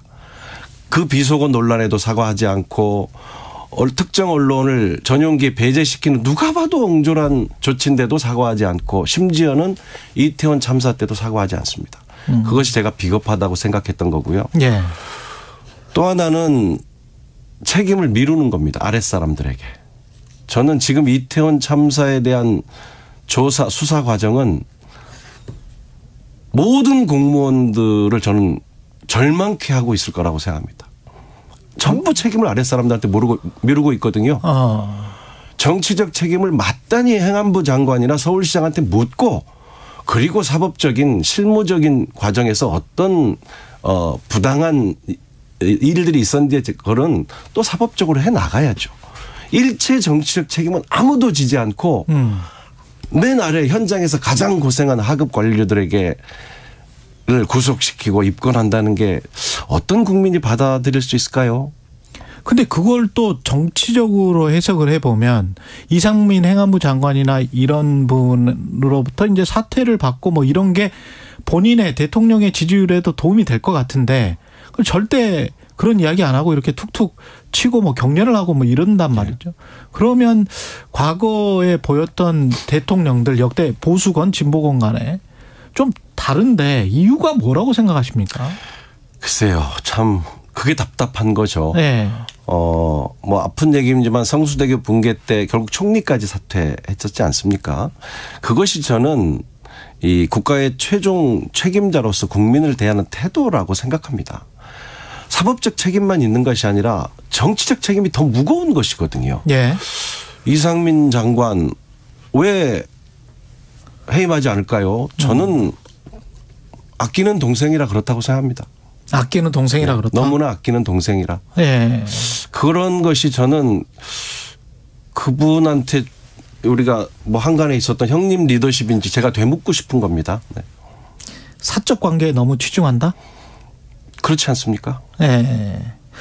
그럼에도 불구하고 물론 지지율이 그렇게 높은 건 아닙니다. 사실은 취임 1년 차 그 대통령의 지지율로는 그렇게 높은 거는 아니지만 그럼에도 불구하고 이제 최근에는 조금씩 오르는 어떤 느낌은 있다. 그리고 그런 조사들이 좀 나온다.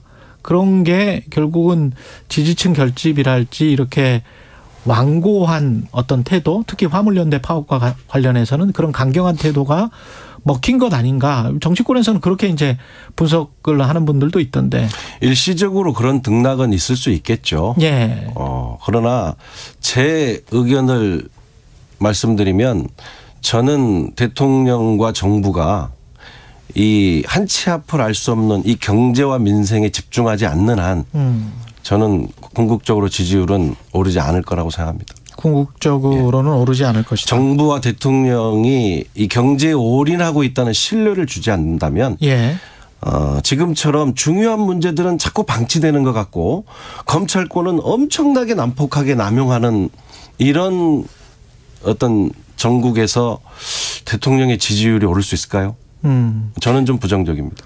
만약에 대통령의 지지율이 정체가 되거나 박스존에 갇힌다면 총선이 가까워 오잖아요. 당장 이제 내년부터는 내년 하반기부터는 그냥 다 총선 모드로 갈 텐데 그러면 집권 여당을 해보셨으니까 국회의원들은 좀 생각이 좀 달리 갈 수도 있을 것 같고. 저는 그럴 수 있을 거라고 생각합니다.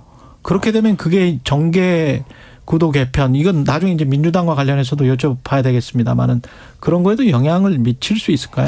글쎄 거기까지는 모르겠습니다만은 적어도 내년으로 해가 바뀌고 지금 많은 국민들이 우려하듯이 경제 상황이 호전되지 않고 더 악화되고 또 이 금리나 부동산 문제 등이 지금 국민들의 엄청난 심리적 부담을 주고 있는데 이런 문제들에 더 악화되고 하면 저는 여당인 국민의힘이 대통령과 정부를 대하는 태도가 지금 같지는 않으리라 생각합니다. 근데 지금은 계속 뭐랄까요?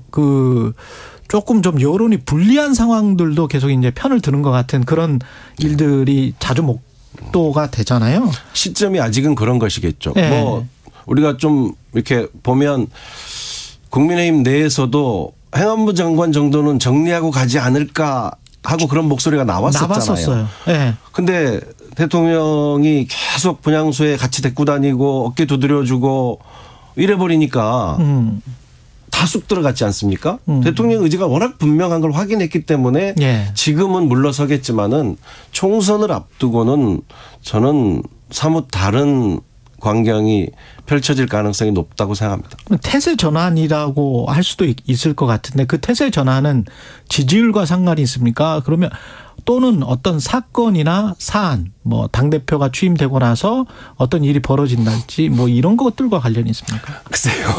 제가 어떻게 다 예측하겠습니까? 다만 여의도는 특히 정당은 선거를 통해서 국민들의 심판을 받는 것이기 때문에 총선을 앞두고 지금 같지는 않을 거다. 그건 뭐 제가 분명하게 그렇게 예측할 수 있을 것 같아요. 대통령이 지금이라도 방향을 좀 바꿔야 된다고 하면 어떤 식으로 해야 우선 소통입니다. 소통을 해야 된다. 예.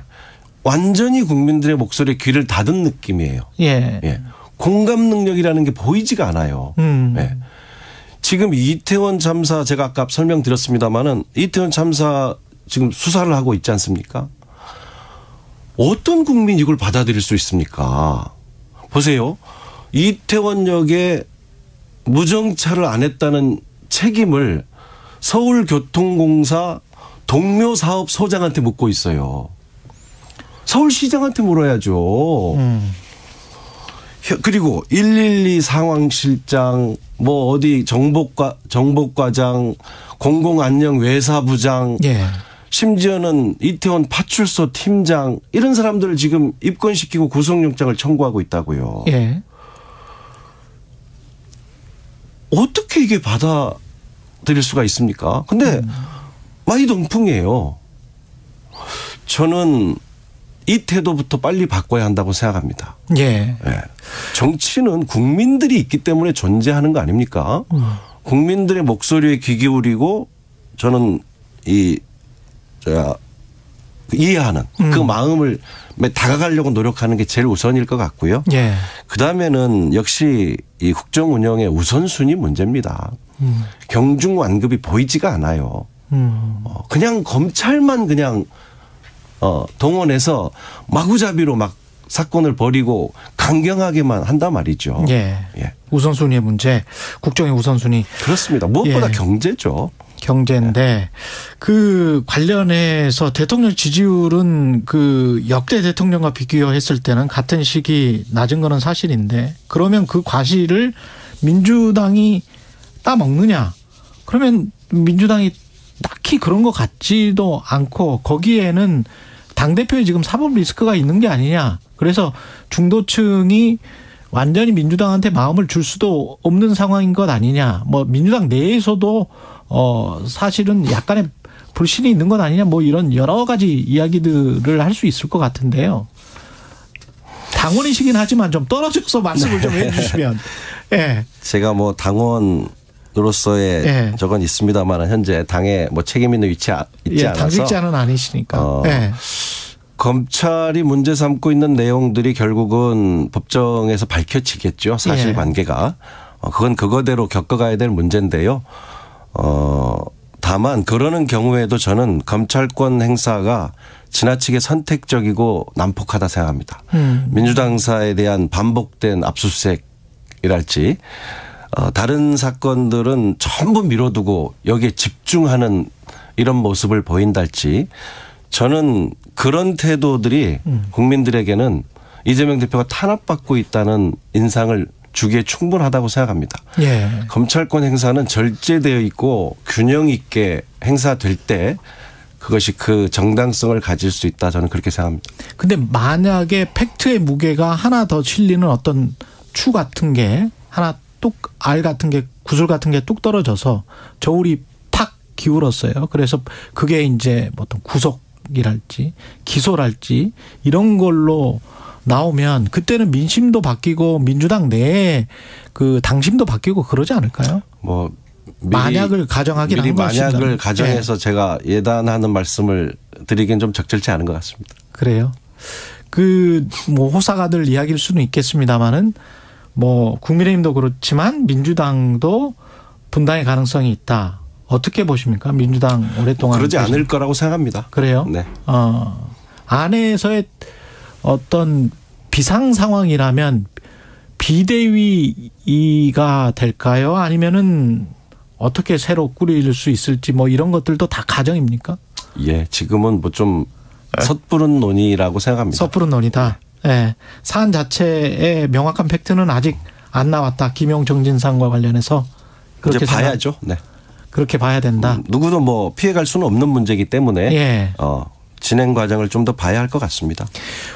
아까 민생 경제 이야기 말씀 많이 하셨는데 화물연대 파업에 이렇게 이제 강경 모드로 대처를 했고 여기에서 민주당은 어떤 역할을 할 수 있습니까? 야당이 중재 역할을 지금 해야 되겠죠. 예. 정부가 강경하게 나오고 있기 때문에 정부가 또 화물연대에 약속했던 것들이 있지 않습니까? 예. 그런 지점을 두고 조금 더 타협점을 찾을 수 있지 않았나. 네. 또는 타협점을 찾으려는 노력이 부족한 상태에서 지나치게 강경하게만 가는 건 아닌가. 제가 보기엔 그런 아쉬움이 있습니다. 야당이라도 그런 역할을 해주면 좋지 않을까 생각합니다. 이재명 당대표는 민생 그리고 이제 윤석열 대통령의 탄압에 맞선다 뭐 이런 식의 이제 투트랙이다 뭐 이렇게 지금 주장을 하고 있는데 그게 지금 현재 잘 먹히고 있다고 보세요? 글쎄요. 뭐 하여튼 오늘 제가 그런 문제들을 뭐 폭넓게 말씀드리는 거는 좀 주제는 없는 것 같습니다. 당대 주도권이나 이런 문제에 관해서도 차기 뭐 저는 이 문제에 오늘은 좀 집중해서 말씀드리고 싶습니다. 알겠습니다. 시간이 다 되세요. 예. 한 말씀만 좀 드려도 될까요? 10초, 5초밖에 안 돼서 다음에 또 나와주십시오. 네네. 예. 임종석 전 청와대 비서실장이었습니다. 우리 생활에 유용하게 쓰이지만 폐기물을 남기는 방사선. 누군가 해야 하지만 아무나 할 수 없는 일. 방사성 폐기물 관리. 더 세심한 관리로 아이도 환경도 안전하게. 방사성 폐기물은 관리가 중요합니다. 방사성 폐기물을 안전하게 관리하는 한국원자력환경공단.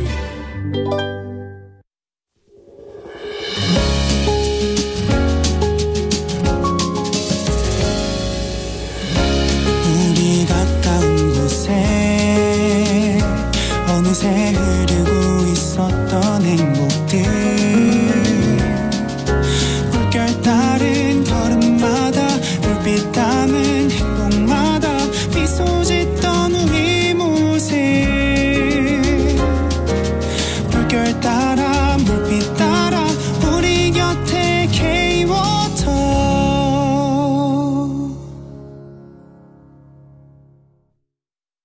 잠시 후 8시 반부터 일부 지역국에서는 해당 지역 방송을 보내드립니다.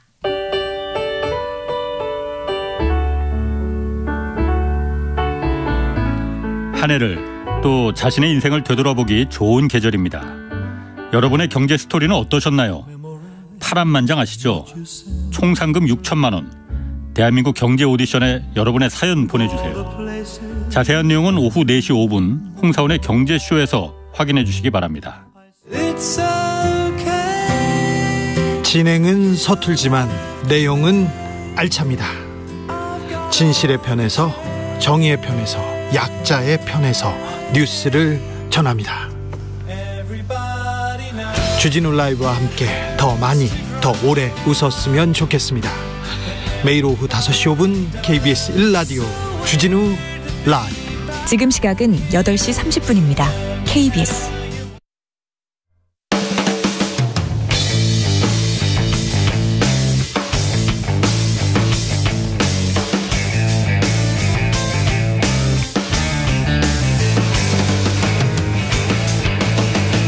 최경영의 최강 시사.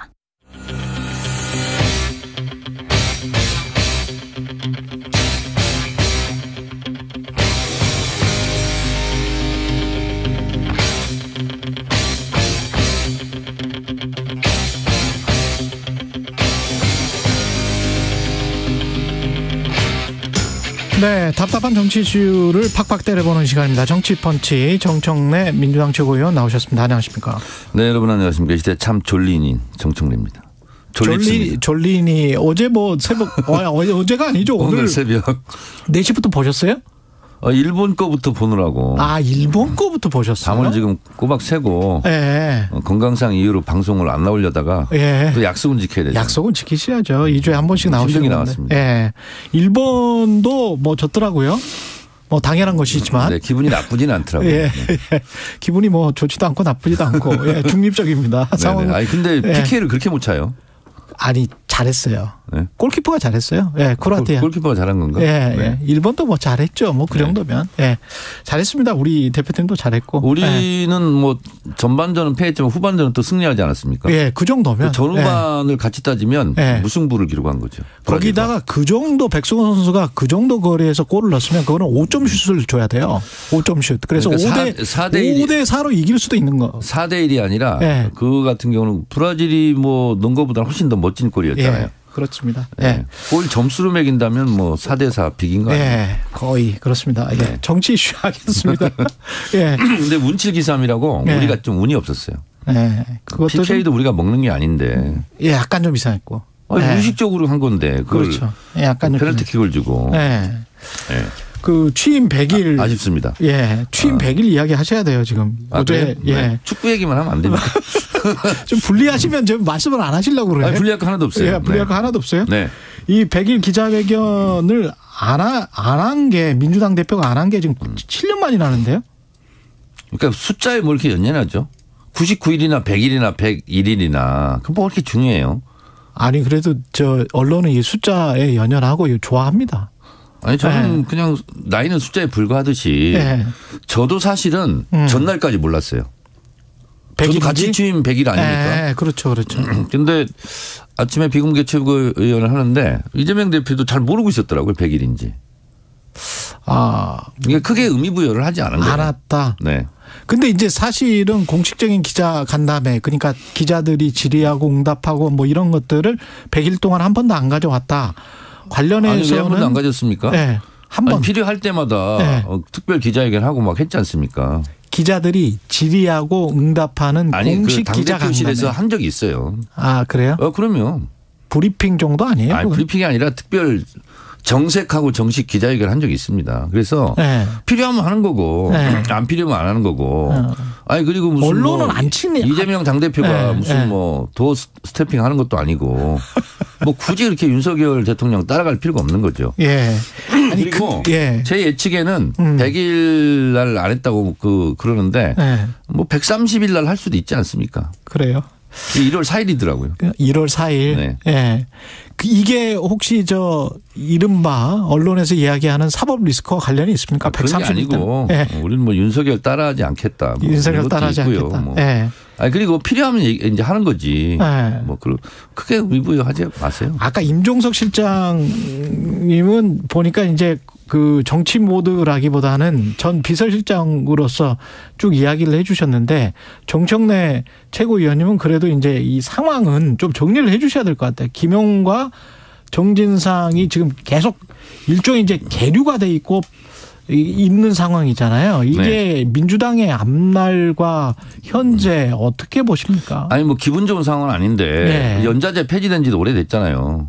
뭐 누가 친하다고 뭐 검찰 조사 받으면 네. 그 친한 사람까지 다 죄가 있는 겁니까? 근데 본인도 최측근이라고 했고 네. 김용과 정진상 특히 정진상 같은 경우 그리고 네. 이제 민주당 입장에서는 윤석열 대통령 제일 친한 사람이 누구겠어요? 김건희 여사겠죠. 김건희 여사잖아요. 네. 거기 주가 조작 의혹, 네. 합격력 부풀리기, 논문 표절 의혹 이런 것도 수사 안 하잖아요. 모든 아내는 법 앞에 평등해야 되지 않습니까? 모든 아내는 법 앞에 평등하다는 이야기는 무슨 말입니까? 모든 국민이 법 앞에 네. 평등하듯이 모든 아내는 법 앞에 평등하잖아요. 네. 뭐 아내들은 다 봐주는 게 아니잖아요. 알겠습니다. 그래서 네. 대통령께서는 비록 내 아내일지라도 혐의점이 있다면 철저하게 수사하라 이런 말을 왜 못하죠? 그렇죠. 그렇죠. 그래서 네. 내 아내는 봐주고 네. 내 정적은 표적 수사하고 하는 거 아니냐 네. 이런 의심을 사는 거죠. 네, 그 주장도 충분히 이해했습니다. 그런데 네.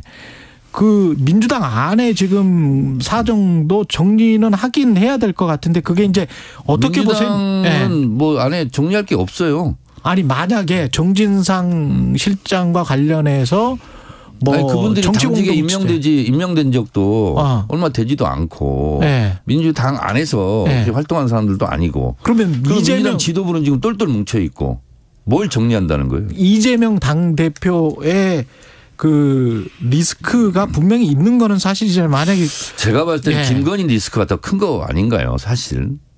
아니 지금 이제까지 정청래 의원님이 말씀하신 이재명 네. 당대표 관련해서 뭐 지금까지 그 화천대유 관련자들이 쭉 진술한 것이 증거가 있습니까? 최경영 기자 혹시 네. 그 근거 찾아낸 거 있어요? 그리고 네. 김만배 씨가 법정에서 그렇게 얘기했더구만요. 아니 그게 누구 주장대로 그 일부가 이재명 거라면 왜 그것을 더 손해보려고 다른 공사라고 하고 그랬냐. 자기 재산 그럼 자기가 깎아먹은 거 아니냐. 428억. 그렇죠. 예. 이런 식으로 했잖아요. 그래서 예. 앞뒤가 안 맞잖아요 지금. 그래서 지금 검찰 공소장의 가장 제가 좀 인상적인 것은 정치 공동체. 그거예요. 그렇잖아요. 예. 정치 공동체 가지고 죄가 되나요? 아니 저도 이재명 당대표와 정치 공동체라고 지금 몇 번을 얘기했습니까? 그리고 민주당 당원들은 당대표와 정치 공동체예요. 정치 공동체라면 사법처리 돼야 됩니까? 근데 아까 최경영 기자는 네. KBS와 네. 직장 공동체 아닙니까?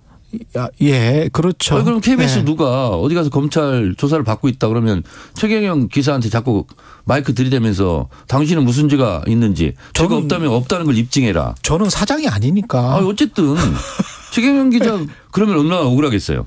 알겠습니다. 아니 네. 아까 말씀하신 것 중에 김건희 리스크가 더 클지 모른다 이런 말씀하셨거든요. 네네네. 제대로 수사한다면 네. 훨씬 더 크지 않을까요? 근데 일반 국민들이 생각하는 근데 왜 거기는 수사를 안 합니까? 예, 그 말씀도 이해를 했어요. 아니 이게 기자로서 좀 이상하지 않습니까? 그것도 뭐 이해를 했습니다. 근데 KBS 좀 뭐 왜 가만히 있어요, 근데.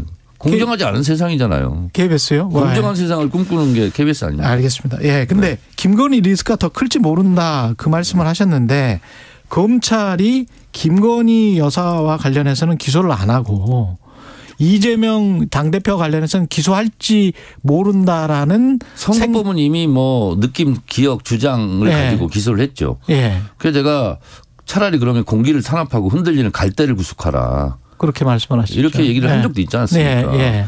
그리고 뭐 정치적 관례에 따라서 저보고 최고위원 하니까 가방위원장 하지 마라. 이렇게 주장들을 많이 했었는데 그렇죠. 정치적 관례라면요. 네. 대선 끝나고 선거법으로 고소고발했던 것은 다 소취하는 것이 네. 정치적 관례였어요.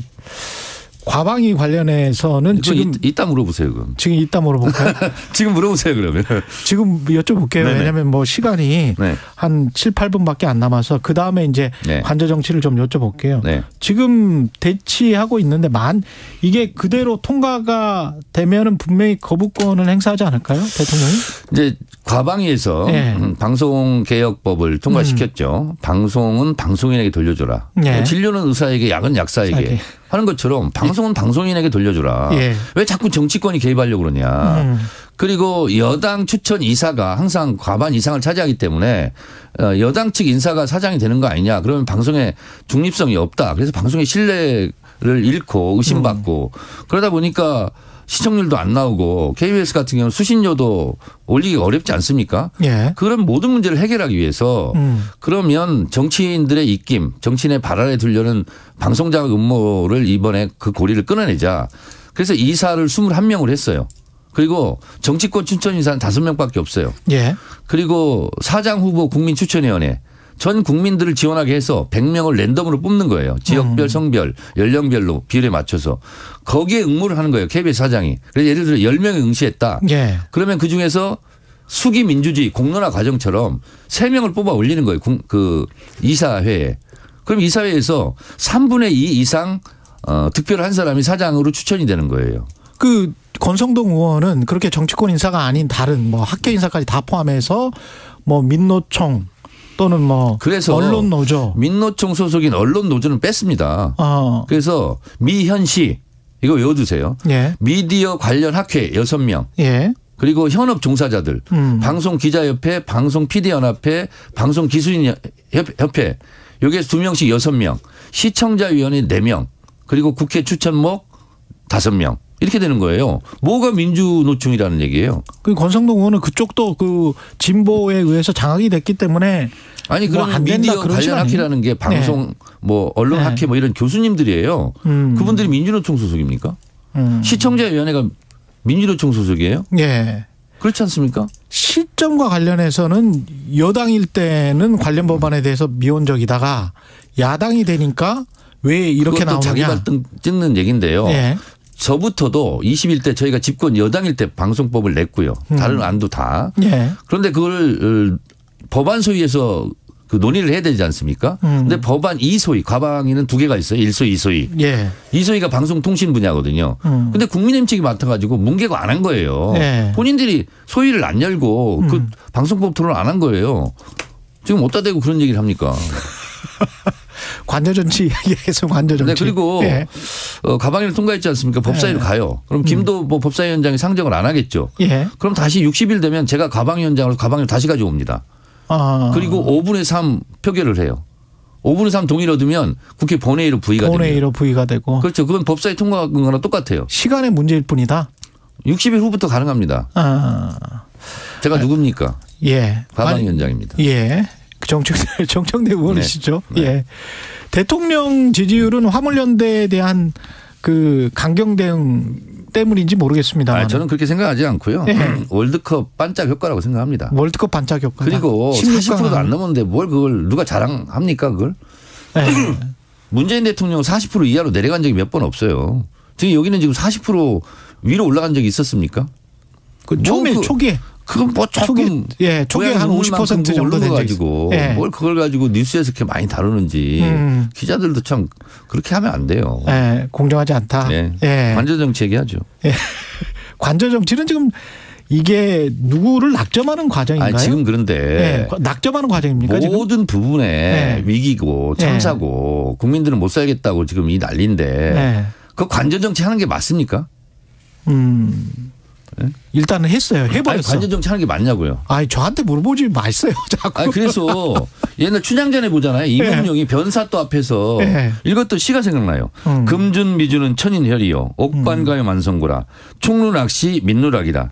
가성고초 원성고다. 이게 뭐냐면 금잔의 아름다운 술은 만백성의 피요. 옥수반의 아름다운 안주는 만백성의 기름이다. 촛불 눈물 떨어질 때 백성 눈물 떨어지고 노래소리 높은 곳에 원망소리 높았더라. 지금 있잖아요.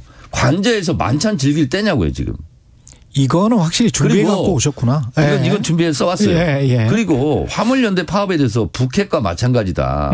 북핵은 제거하고 말살해야 되는데 자국 국민들이에요. 본인들이 싫어하든 미워하든 간에. 그런데 어떻게 핵에 비유합니까? 이건 반국민적 망언이라고 생각하지 않을 수가 없어요. 어떻게 이렇게 됩니까? 이런 말을 할 수가 있어요, 대통령이.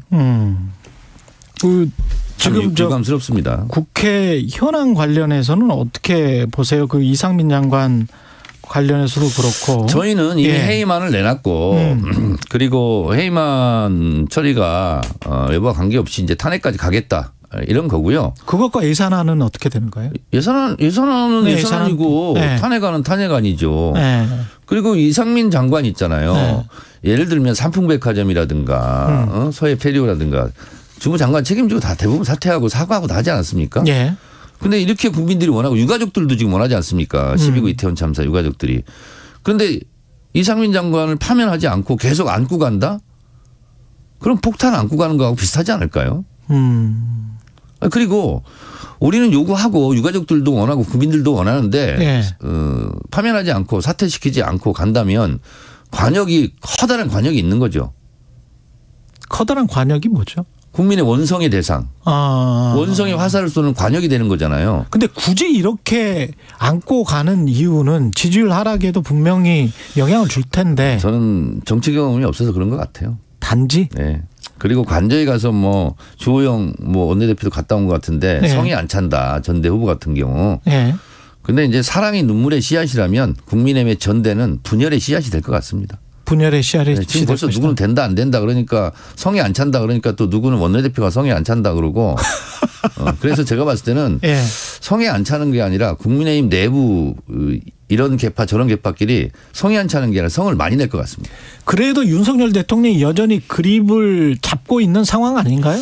자, 그런데 제가 봤을 때는 그 기간도 얼마 되지 않고 저는 총선 앞두고 사상 초유의 대통령과 거리두기 지금 이런 윤석열 대통령을 두고 국민의힘 총선을 치를 수 있겠습니까? 그러면 총선 전에는 윤석열 대통령이 지금처럼 이렇게 저공비행을 하고 있다면 지지율이 낮다면 대통령 간판으로 총선을 칠 수 없고 그럼 대통령과 거리두기하고 그리고 저는 국민의힘에서 대통령 탈당해야 되는 거 아니야? 이런 내부 불만의 소리가 저는 터져나올 수도 있겠다. 이렇게 추론하는 바입니다.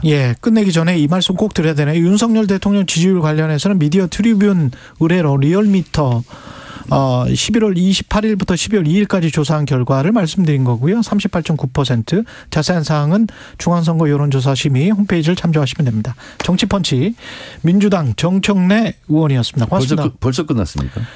조금 넘었습니다. 시간이. 네, 감사합니다. 고맙습니다. 이 시각 교통정보입니다. 오늘 출근길 눈 때문에 도로가 많이 미끄럽고요. 돌발 상황도 잇따르고 있습니다. 서해안고속도로 목포 쪽 목감 1차로에 고장난 차가 생겼습니다. 주의해서 지나시고요. 이후 매송휴게소 부근에서 비봉 쪽으로 4km 구간 막히고 있습니다. 경부고속도로 서울 방향으로는 수원 부근에서 신갈 쪽으로 4km 구간 밀리는데요. 신갈 1차로에서는 버스 관련 사고 처리하고 있습니다. 이후 달래내 부근에서 반포까지도 정체고요. 분당 수서로 도심 방향은 복정부터 탄천 1교 사이 정체인데요. 복정 2차로에서는 추돌 사고가 났습니다. 올림픽대로 공항 방향은 강동에서 영동대교 쪽으로 제속도 운내고요. 좀 더 지나 동호대교부터 한강대교 사이 막히는데 한강대교 부근 5차로에는 고장난 차가 있으니까요. 차로 변경 잘하시기 바랍니다. KBS 교통정보센터에서 임초희였습니다.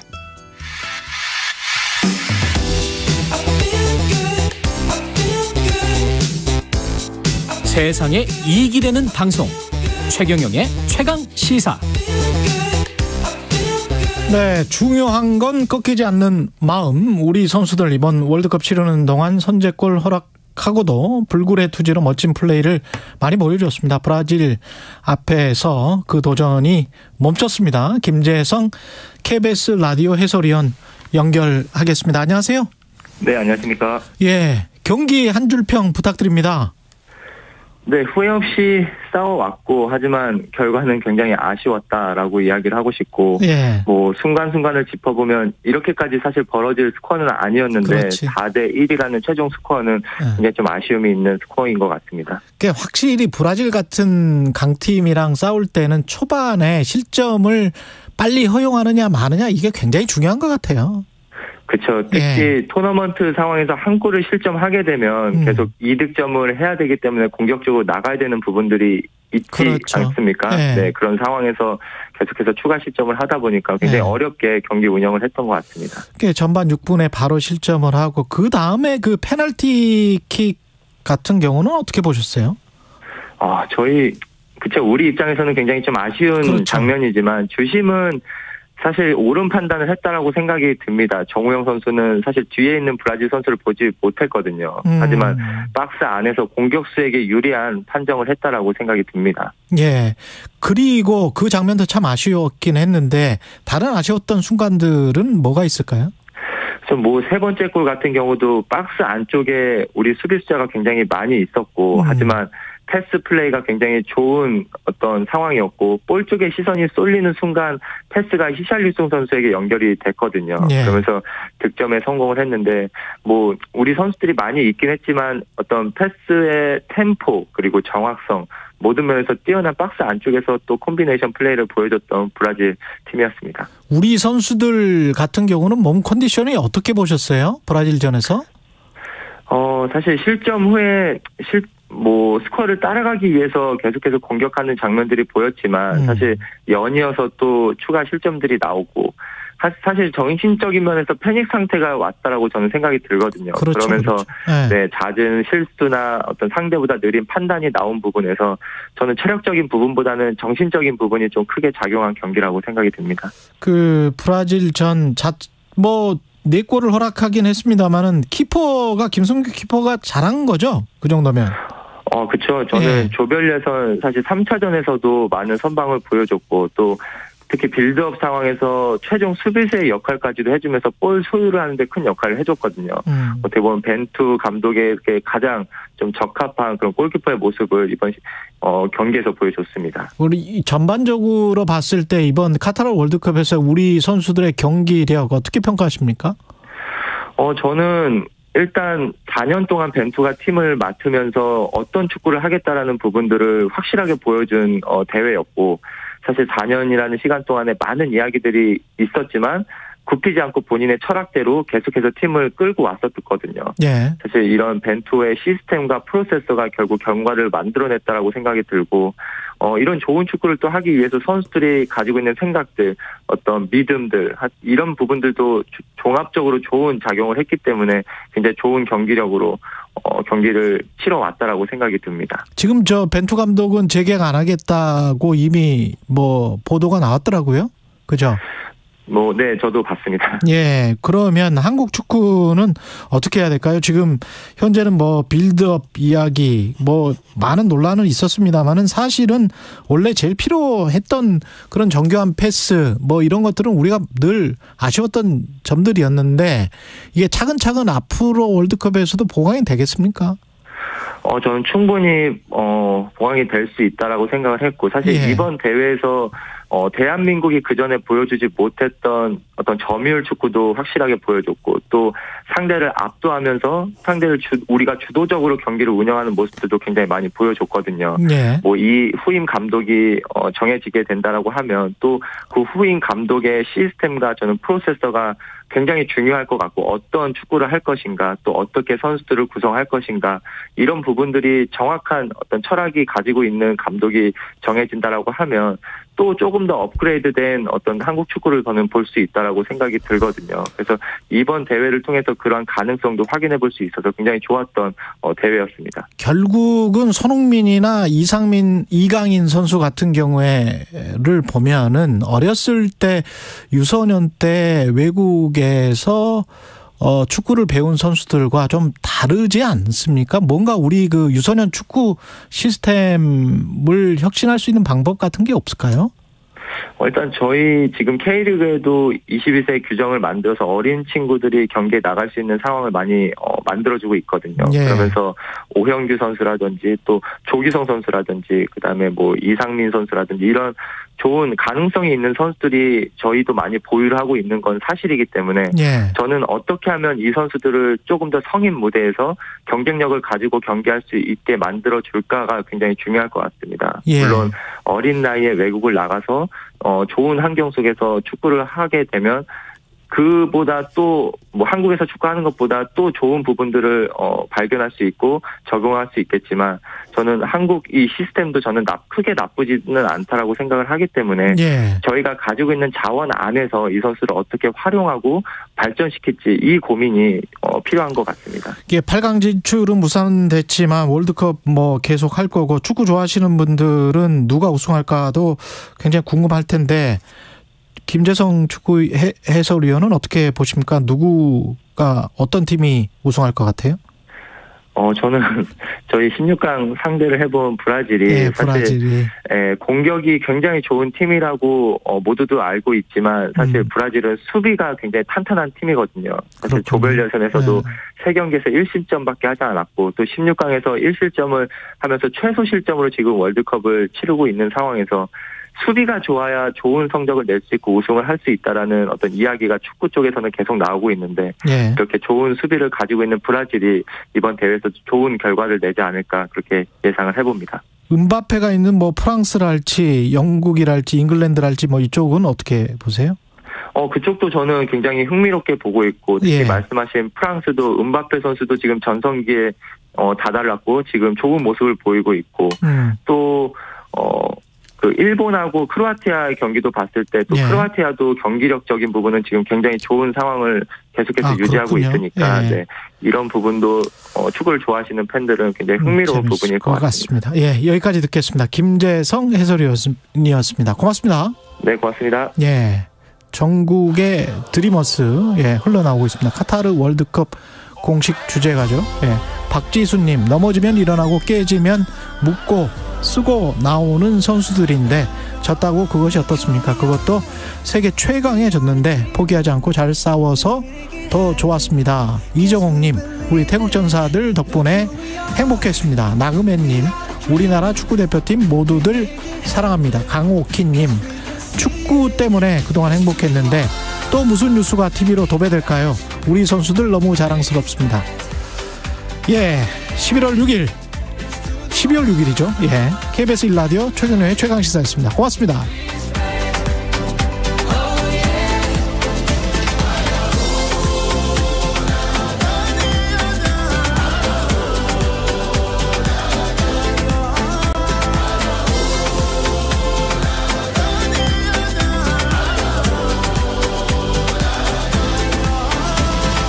Gather round now, look at me.